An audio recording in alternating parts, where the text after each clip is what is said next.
Kain tayo mga lods. Ulam, daing. Daing. Kakaitlog. Saw-saw sa suka. Ano?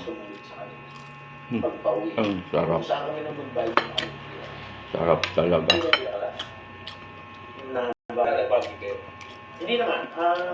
Kain tayo mga lodi. Ito yung mga pagkain na laging hinahain sa lamisa pag umaga.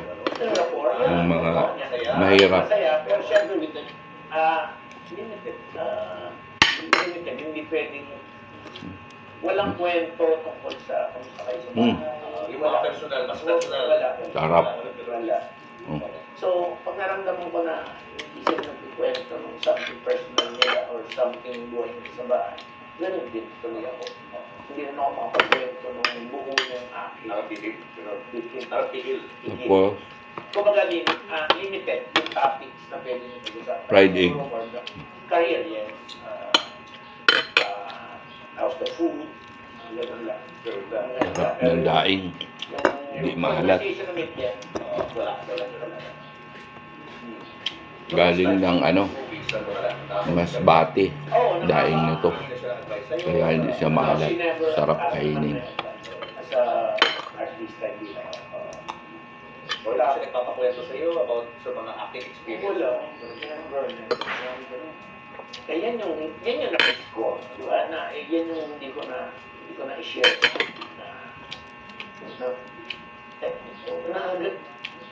parang hindi ko alam na kung alam yung child actor ako. Hindi ko alam. Not aware. Baka ito, magpapanood na. Ngayon ko lang ako. Kasi ako pala tapay ganung araw. At saka yung tatay, alam ko pa na sa itig pala ni Bernardo. I'm sure alam niyo. May idea siya. May idea siya. Being in showbiz now. Ngayon, siguro malalaki na. Nagkikwento siya. Sabi ko home studio ko. Ito ba yun? Teenager na sila. Wala na. Ayaw ka rin nilang harapin.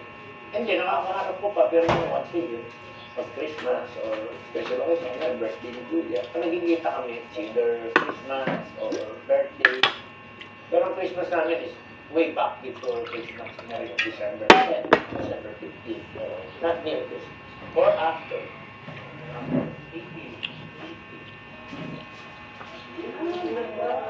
First time mo doon, nag-iusan?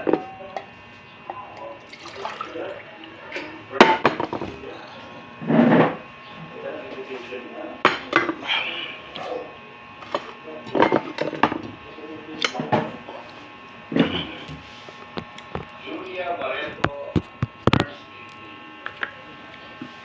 Tuesday, March 10, 2015.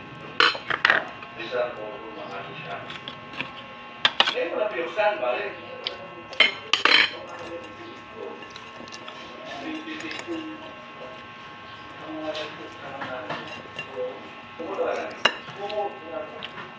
Ayan, gusto video pa ito. Ayan. Ano yan, Dennis?